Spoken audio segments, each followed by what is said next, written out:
Hi, good morning all of you. Today's our topic is characteristics of communication. It is one of the topic of the communication in UGC NET syllabus or SET syllabus. From this topic also we are getting more questions, especially the statements they are giving according to the communication characteristics. For example, which of these statements true regarding as communication అని ఇలాంటి questions ఇస్తాడు. అంటే కమ్యూనికేషన్కి సంబంధించి ఈ క్రింది ఏ statements true లేకపోతే non true అని కూడా ఇవ్వచ్చు. అలా ఇచ్చినప్పుడు కమ్యూనికేషన్ సంబంధించినటువంటి క్యారెక్టరిస్టిక్స్ తెలిసినట్లయితే మనం ఏ స్టేట్మెంట్స్ కరెక్ట్ ఏ స్టేట్మెంట్స్ కరెక్ట్ కాదు అని మనం ఈజీగా మనం ఆ యొక్క క్వశ్చన్ ఆన్సర్ని పాయింట్అవుట్ చేయడానికి అవకాశం ఉంటుంది. So we must know the characteristics of the communication. అంటే మనకి already meaning of the communication తెలుసు, కానీ క్యారెక్టరిస్టిక్స్ ఆఫ్ ది కమ్యూనికేషన్లోనే ఆ కమ్యూనికేషన్ సంబంధించినంత వరకు అంటే కమ్యూనికేషన్ అసలు ఏంటి, కమ్యూనికేషన్లో ఎలాంటి అంశాలు ఉంటాయి అనేది మనకి ఈజీగా అర్థమవుతుంది. So let us discuss about the characteristics of the communication. First characteristics, it involves at least two persons. This is one of the characteristic of the communication. It involves at least two persons. అంటే communication అనగానే compulsory they must be a sender and they must be a receiver. అంటే అక్కడ మనం ఏ message అయితే పంపిస్తున్నామో it's information we are sending, that person is calling the sender. But whose this is receiving, this message is receiving is called as the receiver. అంటే ఇక్కడ ఒక communication process నడవడానికి ఇద్దరు పర్సన్స్ కంపల్సరీ ఉండాలి. One it is the sender, second it is the receiver. ఎందుకంటే వాళ్ళిద్దరి మధ్యనే communication process అనేది తీసుకుంటుంది, అంటే కమ్యూనికేషన్ ప్రాసెస్ అనేది జరుగుతుంది. అంటే ఇక్కడ సెండర్ రిసీవర్ ఉంటేనే కంప్లీట్ కమ్యూనికేషన్ అనేది మనకి తెలుస్తుంది. అంటే ఇక్కడ మళ్ళీ మీరు ఇక్కడ ఒక ఎగ్జామ్షన్ కూడా ఉంది, గుర్తుపెట్టుకోండి. మనకి పార్టిసిపేట్స్ ఇన్వాల్వ్మెంట్ని బట్టి మనం కమ్యూనికేషన్ టైప్స్ని ఇంతకుముందు నేర్చుకున్నాము. అయితే ఇంటర్ పర్సనల్ కమ్యూనికేషన్లో ఇది ఈ యొక్క క్యారెక్టరిస్టిక్ అనేది పనిచేయదు. అంటే ఇంటర్ పర్సనల్ కమ్యూనికేషన్ అంటే ఏంటంటే the person, only the single person communicates with him, that is called the interpersonal. మరి ఇక్కడ అది కూడా కమ్యూనికేషనే, అది కూడా ఒక రకమైన కమ్యూనికేషన్. ఎందుకంటే తనకు తాను మాట్లాడుకుంటున్నాడు, తనకు తాను ఏదో థింక్ చేస్తున్నాడు, ఒక డ్రీమ్ చేస్తున్నాడు, ఒక డైరీ రాసుకున్నాడు, అంటే తనకు తానే కమ్యూనికేట్ చేసుకుంటాడు, అది కూడా కమ్యూనికేషనే. అలా అని అంటే అది కమ్యూనికేషన్ కాదు అనడానికి లేదు, బట్ దట్ ఈస్ ఓన్లీ ఎగ్జామ్షన్గా మనం చెప్పుకోవచ్చు. కానీ కమ్యూనికేషన్ ప్రాసెస్లో కంపల్సరీ టూ పర్సన్స్ అనేది ఉండాలి. ఈ తర్వాత ఇక ఎక్కువ మంది ఉన్నటువంటి కమ్యూనికేషన్స్ కూడా మనం చూస్తూ ఉంటాం. కానీ the characteristic of the communication, the characteristic of the communication that the communication involves at least two person, then only we can get the complete fulfilment of the communication. అంటే ఇక్కడ కంప్లీట్ కమ్యూనికేషన్ అంటే ఏంటి, ఇది కూడా తెలుసుకోవాలి. కంప్లీట్ అంటే సంపూర్ణమైనటువంటి communication. అంటే ఒక కమ్యూనికేషన్ ప్రాసెస్ అనేది ఎప్పుడు కంప్లీట్ అయిందని చెప్పగలమంటే when you are getting the feedback from the receiver. అంటే when the receiver became the sender, then the communication became complete, then the communication process completed. అర్థమైందా? ఇక్కడ మనం ఎందుకంటే ద ప్రాసెస్లో ఫస్ట్ సెండర్ ఉంటాడు, అట్ ద లాస్ట్ ప్లేస్లో receiver ఉంటాడు. కానీ ఆ రిసీవర్ రిసీవ్ చేసుకునేంత వరకు కమ్యూనికేషన్ ప్రాసెస్ అనేది కంప్లీట్ కాదు. ఆ రిసీవరు తను ఏం అర్థం చేసుకున్నాడు, అసలు తను ఎలాంటి ఇన్ఫర్మేషన్ అనేది అందింది, దాని మీద తనకు ఒక రెస్పాండ్ అనేది కంపల్సరీ మరి సెండర్కి పంపించాలి. అంటే తను రిసీవర్ అనేవాడు సెండర్గా మారితేనే మన కమ్యూనికేషన్ ప్రాసెస్ అనేది కంప్లీట్ అయినట్టు. ఎందుకంటే ఎగ్జాక్ట్ ఈ క్వశ్చనే మనకి యూజీసీ నెట్ ఎగ్జామ్లో అడగడం జరిగింది. అంటే when the communication process became complete means when we get feedback from the receiver అని అలా అని మనం చెప్పొచ్చు. లేదా when the receiver became the sender, అంటే రిసీవర్ బికేమ్ ద సెండర్ అంటే రిసీవ్ చేసుకున్న విషయాన్ని తను తిరిగి మనం సెండ్ చేస్తున్నాడు కాబట్టి అప్పుడు తను సెండర్గా మారుతాడు. అప్పుడు కూడా మనకి కమ్యూనికేషన్ ప్రాసెస్ అనేది కంప్లీట్ అయినట్టు. Anyway if you get the feedback from the receiver then your communication process became complete. Okay, second one,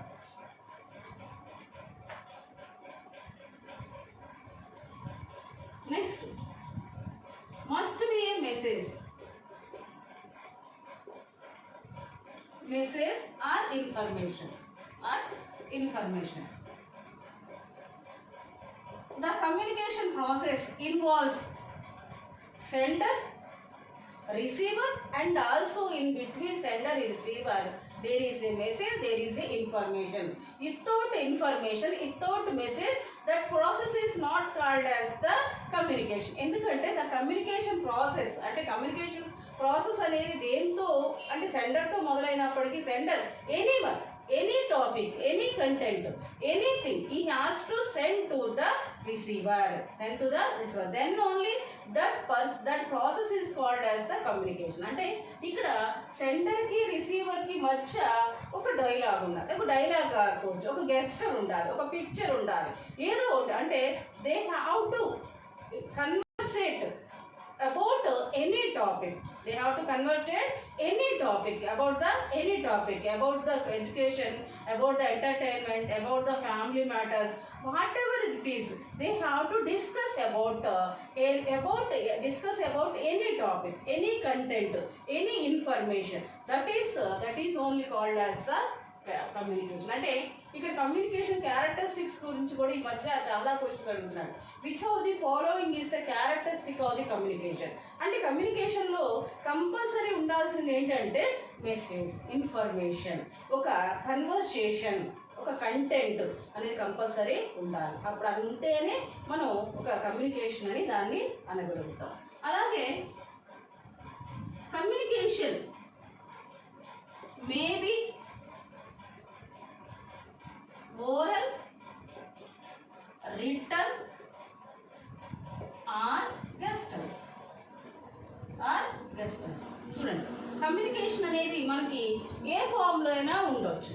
అది maybe in the oral form, maybe in the written form, maybe in the gestures. అంటే maybe in the oral form you can convey your information through your oral way, through your mouth.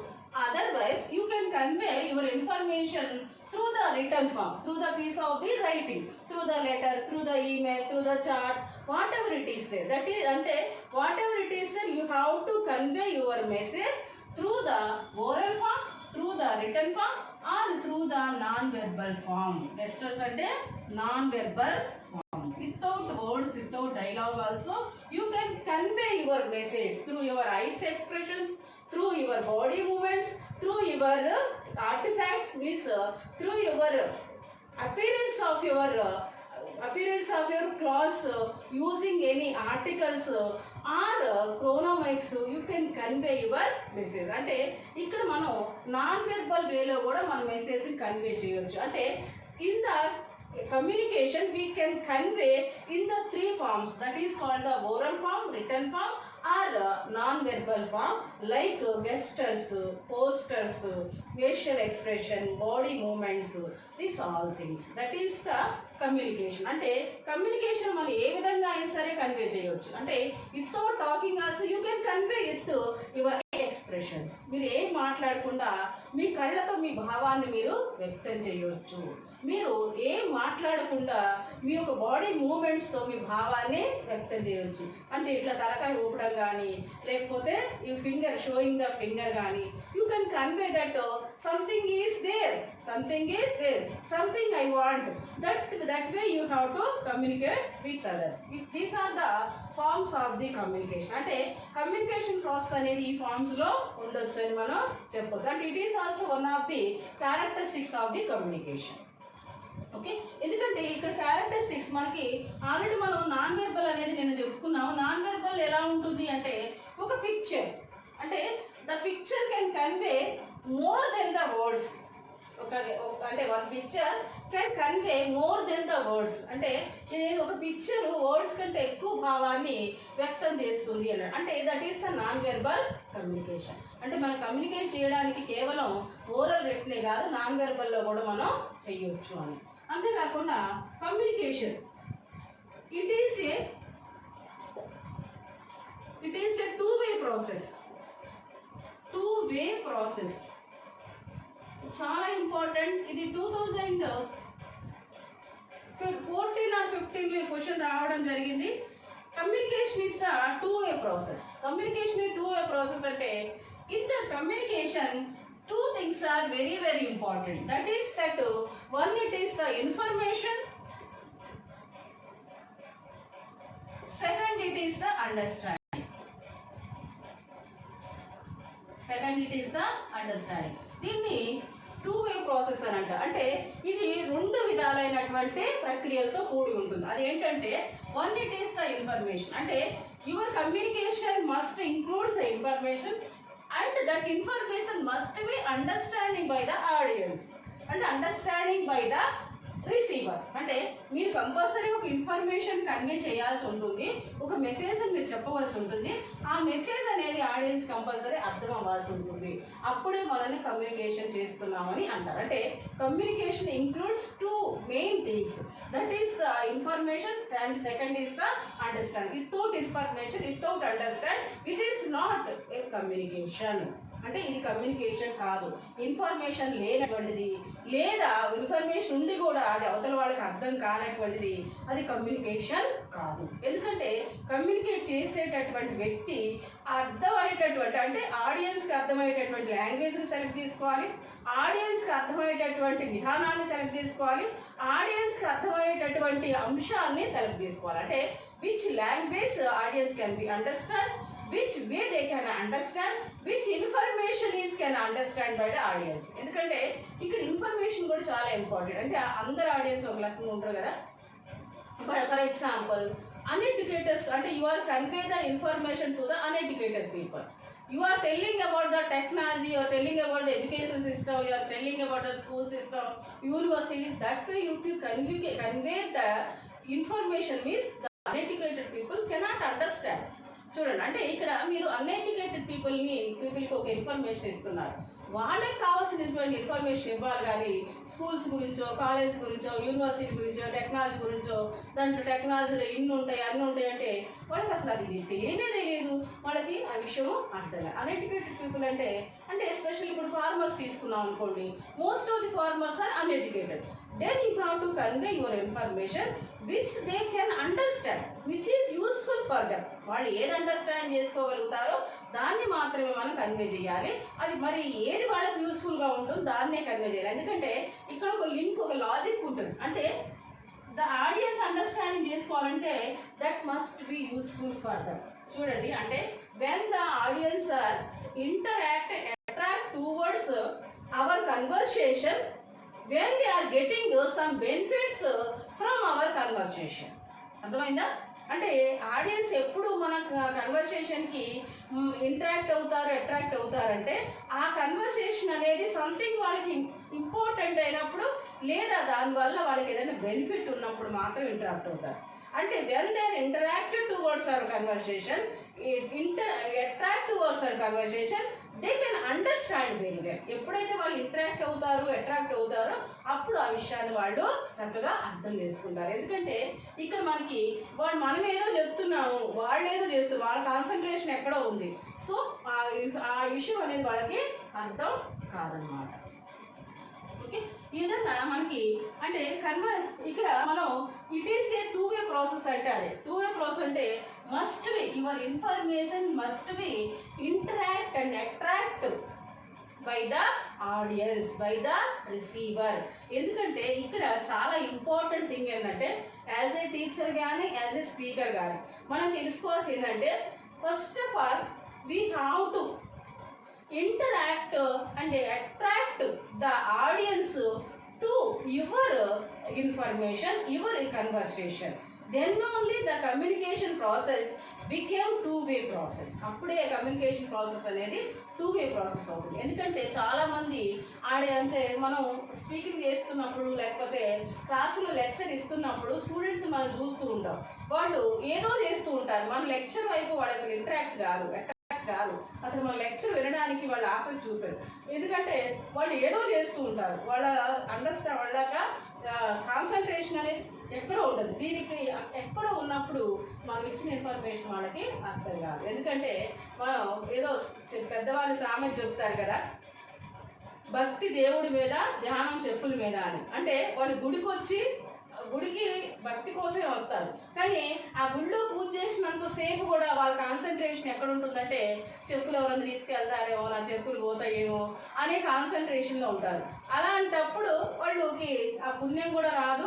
ఆ దేవుడు వాళ్ళకి ఏం చెప్పాలనుకున్నాడు పాపం దేవుడు కూడా ఏమి convey చేయలేడు, దేవుడు కూడా ఏమి ఇన్ఫర్మేషన్ వాళ్ళకి ఇవ్వలేడు అనమాట.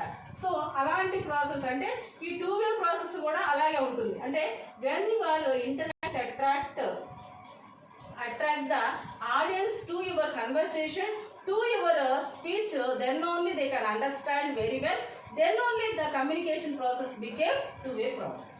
ఓకే, 2-way ప్రాసెస్ అని గుర్తుపెట్టుకోండి. ఈ క్వశ్చన్ కూడా మనకి ప్రీవియస్ క్వశ్చన్ పేపర్లో అడగడం జరిగింది. 2-way ప్రాసెస్ అంటే which communication includes information and understanding. Next fifth one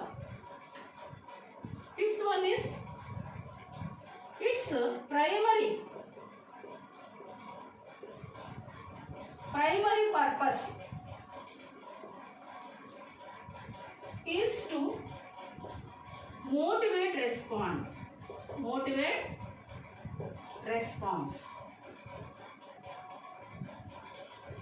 చూడండి ఇక్కడ మనకి అంటే అసలు ఈ కమ్యూనికేషన్ యొక్క మెయిన్ పర్పస్ ఏంటంటే motivate the response.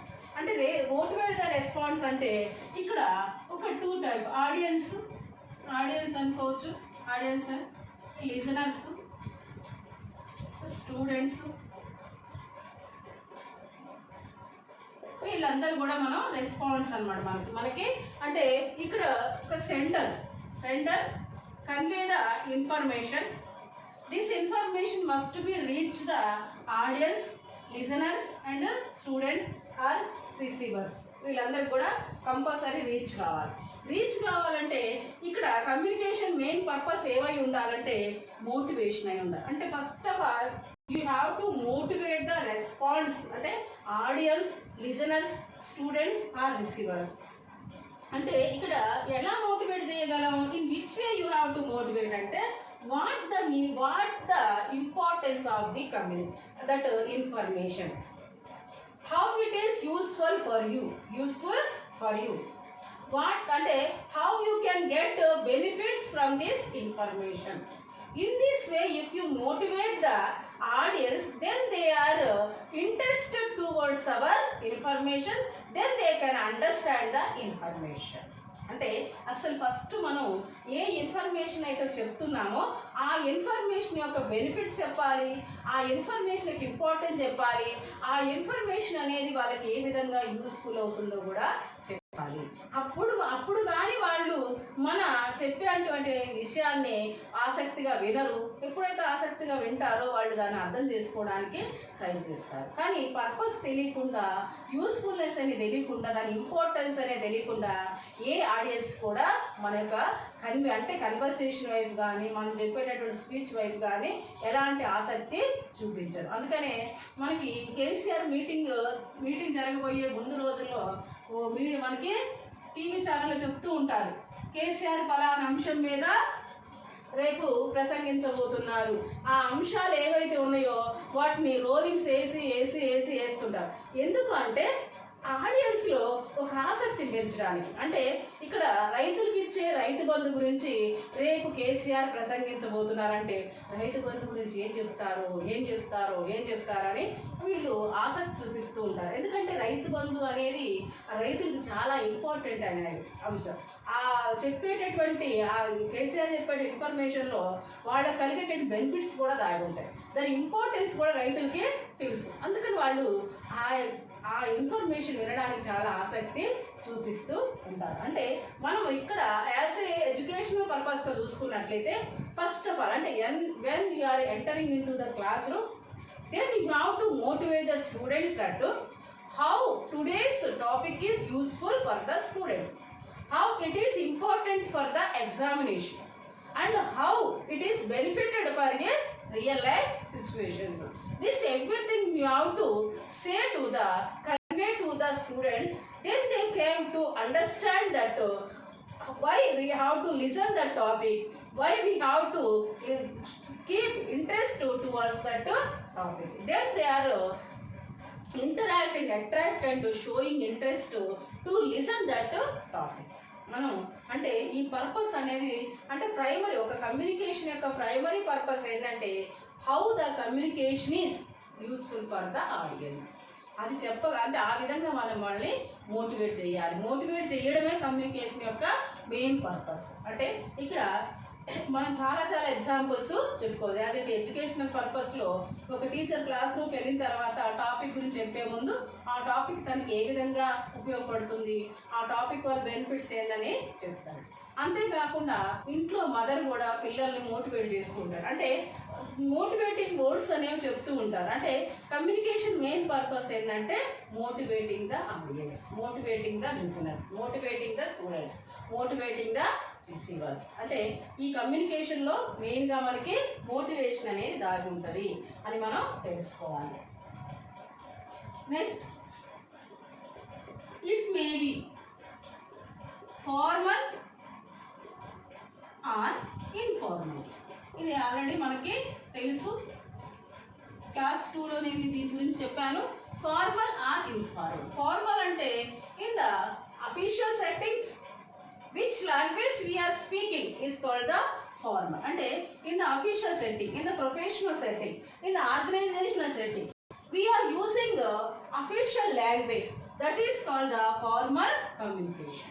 But outside of the official setting, at the home and with our friends, in the society, we are using some slang and also foul language.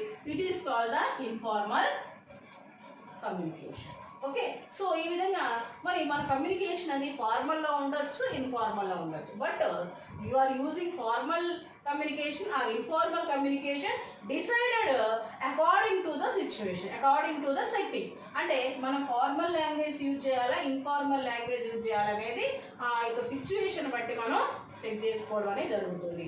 అంటే if you are entering in to the office, then your language changed according to that office. And when you are came out the office, then you are using the informal language. So అంటే ఆఫీస్లో ఉన్నంతసేపు మీరు formal language use చేస్తారు. Office దాటి బయటికి రాగానే మీ ఫ్రెండ్స్తో మీరు చాయ్కో కాఫీకో ఒక వెళ్ళినప్పుడు అంటే రెస్టారెంట్కి వెళ్ళినప్పుడు అప్పుడు మీరు ఇన్ఫార్మల్ లాంగ్వేజ్ని యూజ్ చేస్తారు. అంటే మన కమ్యూనికేషన్ అది ఫార్మల్లో ఉండొచ్చు లేదా ఇన్ఫార్మల్లో ఉండొచ్చు. అంటే formal informal both communicate, you can communicate with others. Okay, seventh one, it is an integral part of process of exchange. చూడండి, అసలు కమ్యూనికేషన్లో ఏముంటాయి అంటే integral part of the process of exchange. Communication includes that exchange ideas, opinions, thoughts. Exchange ideas, opinions, thoughts. అంటే ఇక్కడ communication అంటే ఏంటంటే మనం మన యొక్క ఆలోచనల్ని, మన యొక్క అభిప్రాయాల్ని, భావాలను ఎక్స్చేంజ్ చేసుకోవడం, అంటే మనం వీటిని వేరే వాళ్ళతో పంచుకోవడం అనేది కమ్యూనికేషన్ ప్రాసెస్లో ఒక భాగంగా ఉంటుంది. అంటే ఇక్కడ what you are conveying, what information you are giving, it means your feeling you are conveying with others, your emotion you are conveying, but exchange your idea, exchange your thoughts. అంటే నేను ఇప్పుడు మీతో నేను కమ్యూనికేషన్లో ఉన్నాను, అంటే కమ్యూనికేట్ ప్రాసెస్లో ఉన్నాను. అంటే I am exchanging my ideas, what I know, I am exchanging my opinions. అంటే what is opinion on the process of the communication, what is opinion on the education, what is opinion on the society. This everything I am communicating with you. That means what? I am exchanging my ideas, opinions or thoughts with you. That is the part of the communication. అంటే ఇక్కడ మనం కమ్యూనికేషన్లో కేవలం ఇన్ఫర్మేషన్నే కాదు, లేదా కేవలం ఒక లెక్చర్నే కాదు, కేవలం ఒక మెసేజ్ కాదు. ఆ మెసేజ్లో మన యొక్క భావాలు ఉంటాయి, మన యొక్క ఆలోచనలు ఉంటాయి, మన యొక్క ఎమోషన్స్ కూడా ఉంటాయి. అంటే కమ్యూనికేషన్ ఒక అంతర్భాగంగా ఉంటాయి అన్నమాట. ఓకే, అలాగే it flows upward, downward or side to side.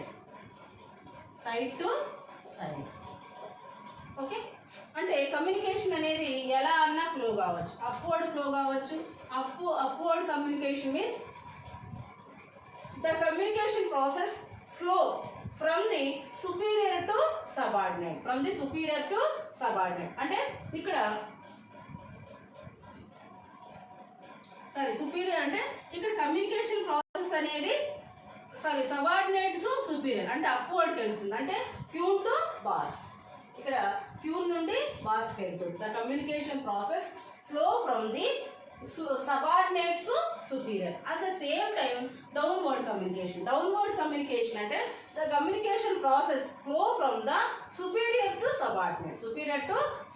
అంటే కమ్యూనికేషన్ ఫ్లో అనేది పై నుండి కిందకి వస్తుంది. పై నుండి కిందకి రావాలంటే higher level of the authority నుండి లోయర్ లెవెల్ ఆఫ్ ది అథారిటీకి ఫ్లో అవుతుంది. దాన్ని మనం డౌన్వర్డ్ కమ్యూనికేషన్ అని అంటారు. అలాగే సైడ్ టు సైడ్ అంటే the communication process taken place in between the two equal status people. That is the side to side communication. ఈ విధంగా మనకి ఇవన్నీ కూడా కమ్యూనికేషన్ క్యారెక్టరిస్టిక్స్. ఇంకా చెప్పాలంటే కమ్యూనికేషన్ క్యారెక్టరిస్టిక్స్లో ఇంకా కమ్యూనికేషన్ అనేది ఎలా ఉండాలి అంటే మస్ట్ బి ఫ్యాక్చువల్. కమ్యూనికేషన్ అనేది ఫ్యాక్చువల్గా ఉండాలి. ఫ్యాక్చువల్ అంటే మస్ట్ బి రియల్. అంటే communication you are sending to the receiver that must be fact.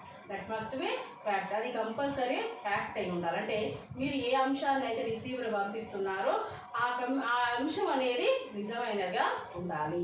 ఎందుకంటే ఇక్కడ మనం చూస్తూ ఉంటాం, ఎందుకంటే ఈ యొక్క రిసీవర్ అనేవాడు సెండర్ పంపించినటువంటి ఇన్ఫర్మేషన్ని ఆధారపడినట్లయితే అక్కడ రిసీవరు అబద్ధం అంటే మనం ఒక అన్రియల్ సిచ్యువేషన్ పంపించినట్లయితే తను అదే నిజం అనుకోని దాని మీద ఆధారపడి తను మిస్టేక్ చేసేటటువంటి అవకాశం ఉంది. So which message you are sending that must be real.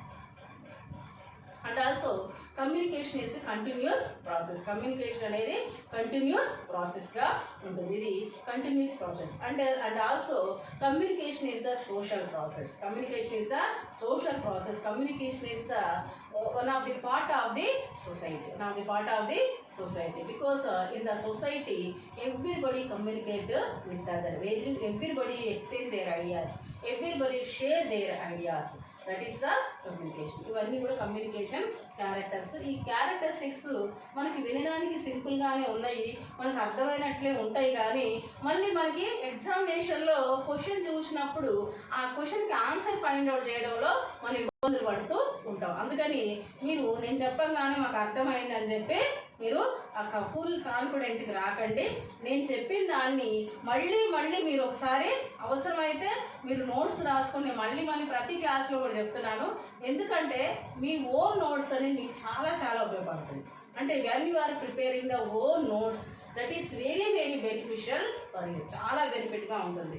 At the same time మీ దగ్గర మెటీరియల్ అవైలబుల్గా ఉంటే మెటీరియల్ దగ్గర పెట్టుకొని నేను చెప్పేటటువంటి యొక్క అంశాలు ఏవైతే ఉన్నాయో, టాపిక్స్ ఏవైతే ఉన్నాయో వాటిని మీరు మ్యాచ్ చేసుకుంటూ ఉండండి. ఏదైనా ఇంపార్టెంట్ పాయింట్ వచ్చింది అనుకోండి, మీరు ఏదో ఒక పెన్తో మీరు దాన్ని అండర్లైన్ చేసుకుంటే మీకు ఏంటంటే కొంచెం గుర్తుంటుంది అనమాట ఇంపార్టెంట్ పాయింట్ ఏంటిది అనేది. అంతేకాకుండా మెటీరియల్ లేని అంశాలు కూడా నేను ఎప్పుడైనా చెప్పారనుకోండి, వాటిని మీరు ఆ మెటీరియల్లోనే ఒక సైడ్కి రాసుకోండి. ఎందుకంటే ఇదంతా కూడా మీరు అంటే చిన్నపిల్లలుగా మేము ఇవన్నీ మీరు ఎందుకు చెప్తున్నారు అనుకోవచ్చు. చిన్నపిల్లలైనా పెద్ద పిల్లలైనా ఎగ్జామినేషన్ ప్రిపరేషన్ అనేది అందరికీ ఒకటే ఉంటుంది. ఎవరైనా సరే ప్రిపరేషన్ అనేది ఒకటే చెయ్యాలి. అలా చేస్తేనే మనం క్వాలిఫైడ్ అవుతాము. అలా చేస్తేనే మనకు మంచి మార్క్స్ అనేవి వస్తాయి. ఫస్ట్ మీరు ఎప్పుడైనా సరే ఏ క్లాస్ రూమ్లోనే సరే టీచర్ చెప్పేటటువంటి కన్వర్సేషన్ని చాలా ఇంటరాక్ట్గా అట్రాక్ట్గా వినాలి. Then after you have to make the notes. Where while listening you can make the notes. Otherwise, if you have the material, you have to check that. You have to balance that. Which topic I am saying, which points I am saying, which points the material వాటిని balance చేసుకుంటూ ఉండండి. So ఏదైనా important points వస్తే రాసుకోండి, మీరు దాన్ని మళ్ళీ మళ్ళీ రిఫర్ చేసుకోండి. మీకు ఏదన్నా ఒక అంటే మీకు అదర్గా ఏదైనా ఇన్ఫర్మేషన్ ఉంటే దాన్ని కూడా దానికి యాడ్ చేసుకోండి. మీకు ఏదైనా రిఫరెన్స్ బుక్స్ కానీ మీ దగ్గర ఉంటే వాటిని కూడా దానికి యాడ్ చేసుకోండి. ఈ విధంగా ప్రిపరేషన్ చేసినట్లయితే డ్యామ్ షూర్గా మీకు 70-75 మార్క్స్ ఈజీగా వస్తాయి. నేను చాలా అంటే కాన్ఫిడెంట్గా మీకు నేను మాటిస్తున్నాను. మీరు ప్రిపరేషన్ అనేది చాలా కరెక్ట్గా చేస్తే, అంటే మీరు చాలా కేర్ఫుల్గా వినాలి, కేర్ఫుల్గా వింటూ నోట్స్ రాసుకోవాలి, మెటీరియల్తో మీరు దాన్ని బ్యాలెన్స్ చేసుకోవాలి. ఈ విధంగా చేసినట్లయితే మీకు 70-75 మార్క్స్ ఈజీగా వస్తాయి. ఎందుకంటే నేను ఏ ఇన్ఫర్మేషన్ చెప్తున్నానో ఆ ఇన్ఫర్మేషన్ అనేది ప్రీవియస్ క్వశ్చన్ని బేస్ చేసుకొని చెప్తున్నాను. ముఖ్యంగా ఈ యూజీసీ నెట్ సిలబస్ ఇచ్చినటువంటి ఏ టాపిక్ కూడా నేను స్కిప్ చేయకుండా చెప్తున్నాను. ఇంకా దానికి అదనంగా ఎక్కువగానే చెప్తున్నాను. నేను వాళ్ళు ఇచ్చినటువంటి టాపిక్స్కి ఇంకా కొన్ని టాపిక్స్ యాడ్ చేసే నేను చెప్పడం జరుగుతుంది. సో ఇదంతా కూడా మీకు ఒక గైడ్ లైన్స్కి ఉపయోగపడుతుంది. Just I am motivating you for your preparation. So thank you watching my channel, and you have to subscribe my channel and share these videos to your friends, and also if you like you have to like. మీరు like కూడా అంటే మీకు ఇంట్రెస్ట్గా ఉంటే like చేయండి, బాగుందని like చేయండి.